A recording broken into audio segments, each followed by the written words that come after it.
हमारे यहाँ भूत प्रेत, जादू टोना, पिशाच, आत्माएं ये सब बातें बहुत आम हैं। शायद शहरों में ये सब ना सुना जाए या फिर इस बात पर कोई गौर नहीं करता, लेकिन कुछ गांव आज ऐसे भी हैं जहां आत्माओं का राज चलता है। ऐसी ही एक हवेली थी चंदनगढ़ में। खूनी हवेली के नाम से सब जानते थे उसे। गांव में सबको पता था कि वहाँ भूतों का डेरा है, इसलिए वहाँ आसपास कोई भी नहीं जाता था। भेड़ बकरियाँ चराने वाले भी उसके पास नहीं भटकते थे। जानवर भी दुबक के जाते थे। इस हवेली में एक बहुत ही जालिम शिकारी रहता था। वो जानवरों का शिकार करते करते कभी इंसानों को भी मार देता था और जानवरों के शिकार की ऐसी खबर फैला देता था। लोगों को जब यह बात पता चली तो सारे गांव वालों ने उसको मिलकर मौत के घाट उतार दिया। लेकिन बात यहाँ खत्म नहीं हुई। उस शिकारी की आत्मा उसी हवेली में वापस आई और उसकी खुद की तस्वीर में जाके छुप गई। जब उस शिकारी के हवेली के हिस्से मांगने वाले उसके रिश्तेदार वहां आए तो उस जालिम शिकारी की आत्मा ने सबको मौत के घाट उतार दिया और सबके कटे हुए सिर को बाहर रास्ते पर फेंक दिया, ताकि सब लोग समझ जाएं कि शिकारी अब लौट आया है। इस बात को कई साल बीत गए। अब तो वहां ना कोई हवेली थी, ना कोई शिकारी। इतने साल बीत जाने के बाद सब कुछ तहस नहस हो गया था।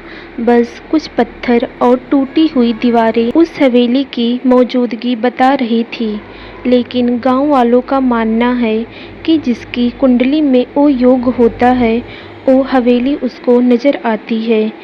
ये बात कहाँ तक सही थी, वो वही लोग जानते थे। अमावस की काली रात थी। बारिश भी बहुत जोरों से हो रही थी। शहर के कुछ लोग चंदनगढ़ के रास्ते शहर जा रहे थे। बारिश इतनी ज़्यादा थी कि सामने का कुछ दिख नहीं रहा था। उनकी गाड़ी खूनी हवेली के सामने से गुजरी। सामने पूरा अंधेरा था, बिजली नहीं थी।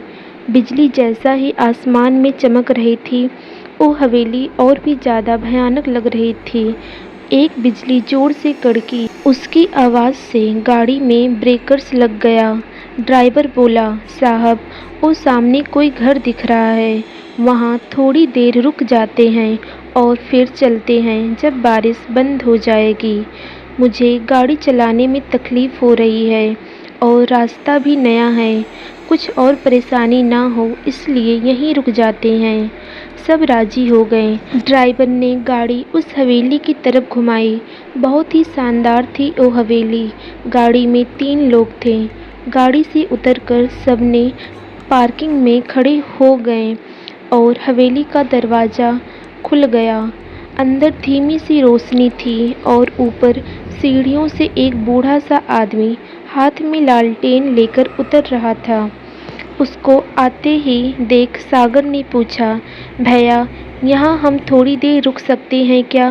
बारिश बहुत है, हम यहाँ नए हैं। उसने बिना कुछ बोले सिर्फ अपनी गर्दन हिलाकर हामी भर दी। वो 3 लोग अपना ज़रूरी सामान लेकर और गाड़ी को बाहर छोड़कर उस हवेली के अंदर चले गए। बहुत ही सुंदर थी वह हवेली, जैसे बाहर से वैसे ही अंदर से।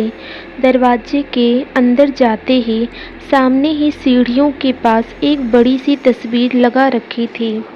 बड़ी सी मूछें, हाथ में तलवार और एक हाथ में पुराने ज़माने की बंदूक, जैसे कोई महाराज।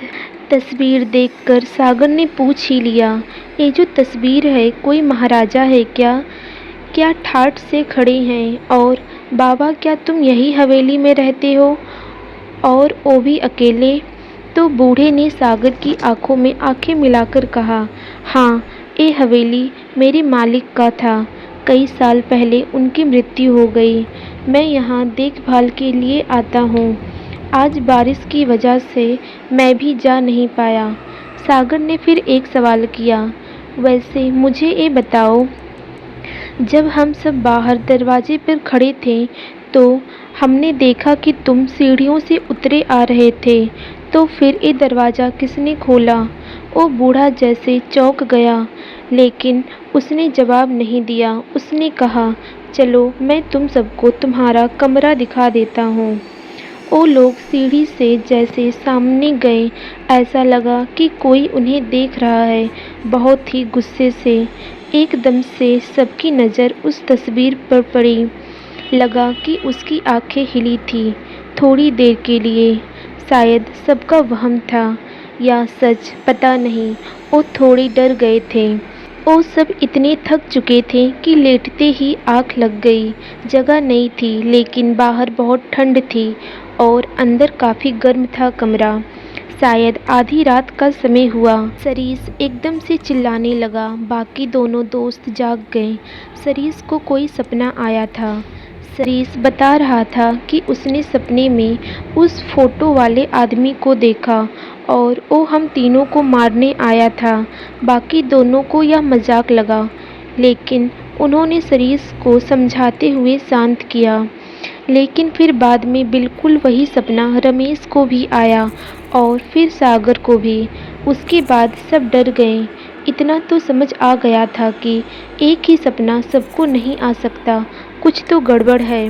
तब उन तीनों ने बाहर निकलने के लिए आवाज़ लगाई तो उस बूढ़े ने दरवाज़ा बाहर से बंद किया था। लग रहा था कि सबको जानबूझ के फंसाया गया है। अब समझ नहीं आ रहा था कि आखिर क्या करें। डर के मारे सबको बड़ी जोरों से प्यास लग रही थी। साथ में पानी लाया था, जो एक ही घूंट में खाली हो गया। खिड़की से बाहर आवाज़ लगाई, लेकिन कोई जवाब नहीं आया। उनका ड्राइवर उनके सामने दिख रहा था, लेकिन उनकी आवाज़ नहीं जा रही थी। फिर सरीस ने अपना मोबाइल फ़ोन उठाकर फ़ोन करना चाहा, तो नेटवर्क ही नहीं था। सब कुछ बहुत अजीब हो रहा था। अब उनके साथ आगे क्या होने वाला था, ये कोई नहीं जानता। लेकिन वो किसी बुरी जगह फंस चुके थे, ये सब उनको समझ आ गया था। पूरा एक दिन और एक रात बीत जाने के बाद उनके रूम का दरवाज़ा खुलता है। बाहर पूरा सन्नाटा फैला था। जो बूढ़ा उनको मिला था, उसका भी कोई पता नहीं था। तीनों दोस्त पागलों की तरह सारी हवेली छानने लगे, लेकिन बाहर जाने का कोई दरवाज़ा न था। सब लोग ऊपर चले गए, वहाँ से कूदने का सोचा, लेकिन इतना ऊंचा था कि हिम्मत नहीं हो पाई। ये सब क्या हुआ, यह सोच के वो आपस में झगड़ने लगे। बाद में सभी नीचे आ गए। सबको बहुत प्यास लगी थी। नल था, लेकिन उसमें पानी नहीं आ रहा था। सब जगह देखा, न खाने का कुछ था, न पीने का। अब सब थक के एक जगह बैठ जाते हैं। क्या करें, यही सोचकर खुद पागलों जैसा बर्ताव करने लगते हैं।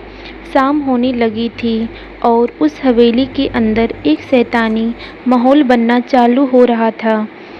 तभी तीनों दोस्त आपस में लड़ने लगते हैं। उनका रात का फेंका हुआ सड़ा हुआ खाना ढूंढने लगते हैं।